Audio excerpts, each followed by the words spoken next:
you found part 2. Thank you very much for coming back. Without further ado, let's get to it. And now we can finally attach these two together. The huge difference between male kimono and female kimono is actually on the sleeves. While sleeves of male kimonos are completely sealed altogether, sleeves of female kimono has opening under armpit in order to compensate the wide obi as well as ohashori when you're dressing yourself in kimono. Let's actually attach the sleeves to the kimono body. So basically this side is where your hand is going to come out. And this is basically where you want to attach to the body. And then insert into the kimono body itself. I want to point out the printed side of the fabric is facing together. And at first align the shoulder part together. And then you basically want to align the crease you made and pin all the way together. However, once again, female sleeves are only sewn half the length of the sleeve itself. Alright, so this is definitely not the easiest place to sew. However, it can be done if you go slow enough. If you are very worried about sewing in the wrong place or anything like that, what you want to do is take the needle and a thread to pre-attach the sleeve to the body itself first, and then come back to sewing machine if you are using sewing machine. Once you finish attaching the sleeve to the kimono body, let's take care of the side. You can simply tri-fold and sew all the way along the side. Now let's take care of these. Basically, to prevent this part flopping apart, what you want to do is simply start from inside and then needle outside, and basically you're inserting the needle back to almost where it came out, just like so.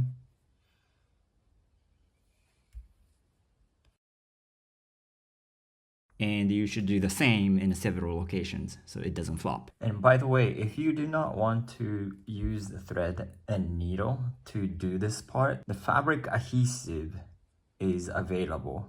You can simply add a double-sided tape here and just press it and call it good. And now you want to take care of the bottom of the sleeve. So basically grab a needle and a thread, and this part I'm going to insert the needle from inside the fabric, just like so. So the beginning will be hidden inside, and then fold everything inward. And hand sew zigzag into the inner fabrics as shown in the diagram here. And you also want to do the same under the armpits and where your hand will come out.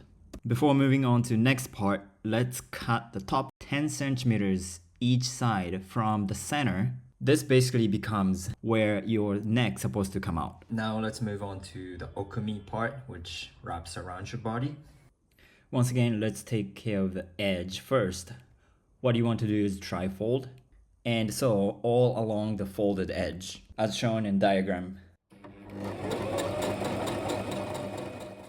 Now let's measure 15 centimeters from the sewn side to create a crease, which becomes the sewing line. Now let's attach okumi to the kimono body itself. You want to measure B1 from the side of the kimono body and align the okumi crease there. And by the way, the printed side facing together, and attach just like so. And by the way, I'm aligning to the bottom of the kimono body.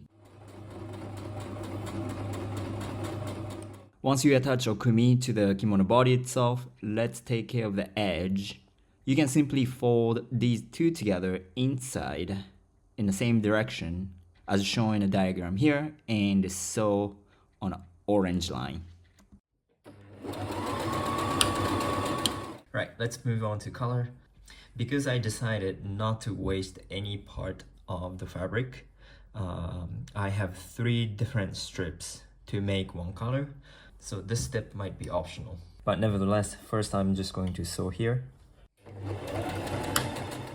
Because this fabric in particular is very flimsy, I decided to add a fabric interface to the collar. Now I'm folding this in half and pressing with iron just to create is what I'm going for.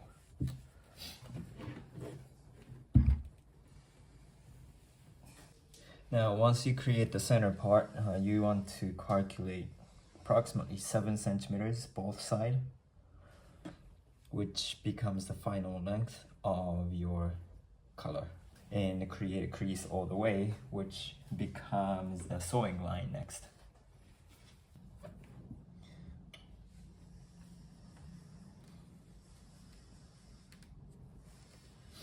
Now I'm going to attach the collar to the main body. In order to mimic the curvature of neck, the natural line, I'm going to drop, I think I'll just take 4 centimeters from the top and attach it right there. First, let's place it, so this is the center line, approximately right here.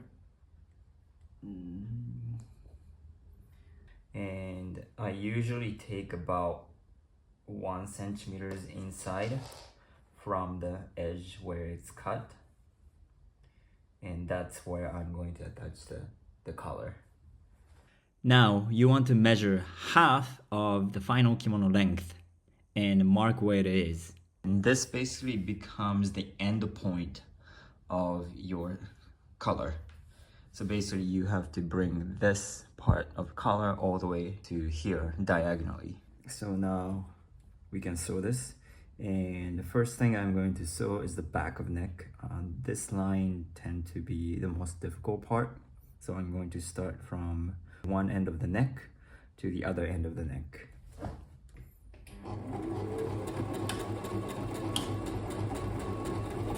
So the back of neck is sewn already, so I'm just going to start from the end of shoulder or end of the neck all the way down to the tip of the collar.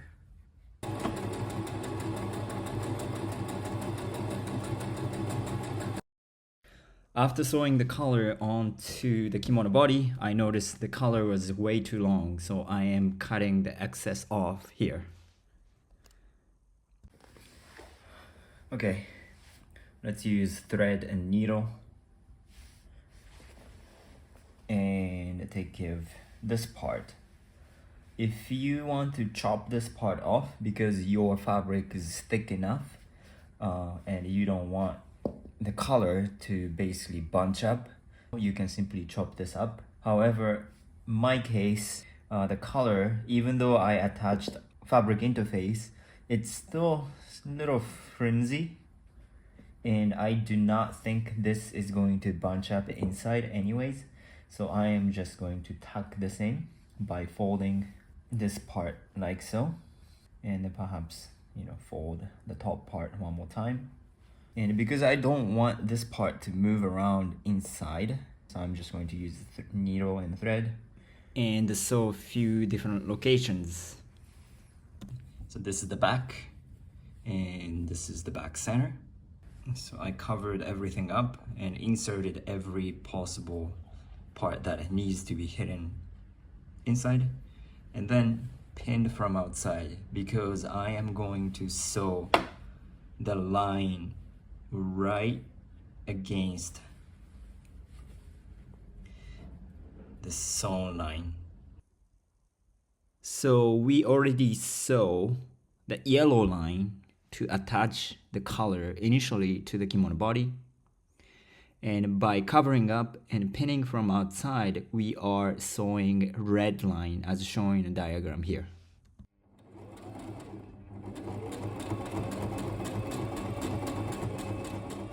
Once you sew, you might want to make sure, because sometimes it derails, so it becomes like it's completely opened, so I have to sew this again.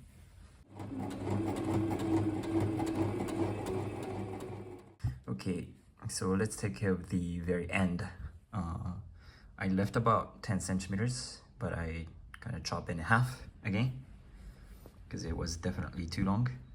So now what you want to do is first fold this inside. Once you decide the edge, you want to insert the needle from inside and sew zigzag as shown in the diagram. And of course you want to do both ends of the color. At this point, all left to finish is the bottom part. And first you want to create trifold and create a crease as shown in the diagram. And sew as shown in the yellow line in the diagram.